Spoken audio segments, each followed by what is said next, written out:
పశ్చిమ గోదావరి జిల్లా తణుకులో మొన్న 2 రోజులు, 3 రోజుల క్రితం ఏజీఎస్ మూర్తి అనే ఒక గ్రామీణ ఎస్సీ అయితే ఆయన రివాల్వర్‌తో ఆయనే కాల్చుకొని చనిపోయారు.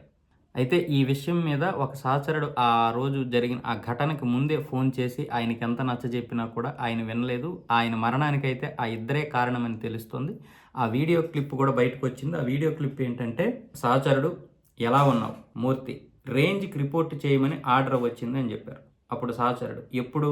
మూర్తి "ఇప్పుడే" అంటే శుక్రవారం ఉదయం. సహచరుడు "ముందు అక్కడికి వెళ్లి చూడు."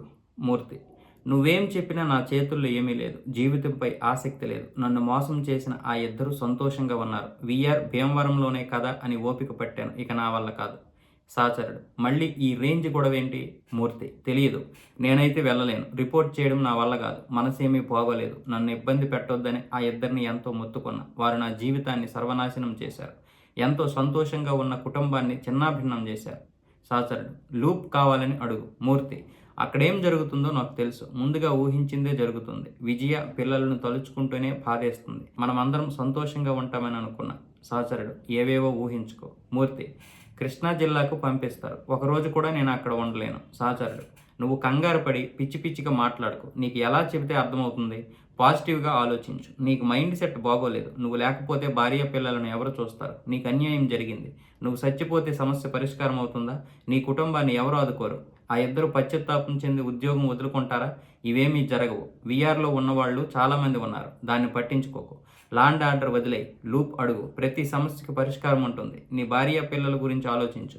ఆ అమ్మాయికి ముందు వెనుక పుట్టింటికి వెళ్లి ఏడవడానికి కూడా ఎవరూ లేరు. నువ్వు చూసుకోవడం వేరు. మీ అన్నయ్య వాళ్ళు ఇతరులు చూడడం వేరు. ప్రాణం తీసుకునే ఇబ్బంది ఏమీ లేదు. సరెండర్ చేశారు. వెళ్లి అడుగు. అవసరమైతే నేను వస్తాను. కృష్ణా జిల్లా అయితే నష్టమేముంది? పశ్చిమ గోదావరిలో నీకు అన్యాయం జరిగింది. జిల్లా మారితే మార్పు వస్తుందేమో. ఆలోచించు. నీకు అన్యాయం జరిగింది. ఒప్పుకుంటాను. నా మాట వినకపోతే ఎలా? నువ్వు చచ్చిపోతే నీ కుటుంబానికి న్యాయం జరుగుతుందా? కాస్త ఆలోచించు. నిన్ను నమ్ముకున్న వారి కోసం ఆలోచించు. ఈరోజు రేపు ఐజీ ఉండరు. తర్వాత వెళ్ళి మాట్లాడదాం. 5 నిమిషాల్లో సమస్యకు పరిష్కారం దొరకదు. ఆలోచించు.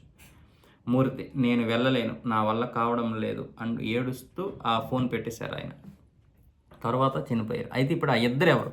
ఇప్పుడు ఆ ఇద్దరెవరనేదే ఇక్కడ పెద్ద సమస్య.